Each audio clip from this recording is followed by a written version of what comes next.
కర్నూలు జిల్లా మంత్రాలయం శ్రీ రాఘవేంద్ర స్వామివారి మఠంలో శ్రీమఠం పీఠాధిపతులు శ్రీ సుబుధేంద్ర తీర్థుల ఆధ్వర్యంలో ఘనంగా గురు పౌర్ణమి ఉత్సవాలు నిర్వహించారు. గురు పౌర్ణమిని పురస్కరించుకుని శ్రీ రాఘవేంద్ర స్వామి మౌన బృందావనం, వేద పండితులు తులసి అర్చన, కనకాభిషేకం, పాలాభిషేకం, పంచామృతాభిషేకం వంటి విశేష పూజలు నిర్వహించారు.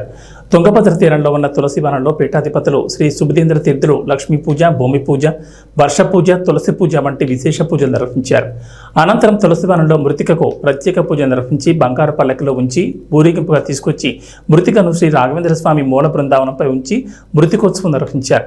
ఈ ఉత్సవాలు తిలకించేందుకు కర్ణాటక, తమిళనాడు వంటి వివిధ రాష్ట్రాల నుంచి భక్తులు అధిక సంఖ్యలో తరలివచ్చారు.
ಪರಮ ಪವಿತ್ರವಾದಂತಹ ಗುರು ಪೂರ್ಣಿಮಾ ಪುಸ್ತಿಕಾ ಸಂಗ್ರಹಣೋತ್ಸವದ ಶುಭ ಸಂದರ್ಭದಲ್ಲಿ ಶನ್ನೋ ಭವದ್ವರ್ಯಮ ಶನ್ನಗಿಂದ್ರ ಬೃಹಸ್ಪತಿಃ ಶನ್ನೋ ವಿಷ್ಣುರುಕ್ರಮಃ ನಮೋ ಬ್ರಹ್ಮಣೇ ನಮಸ್ತೆ.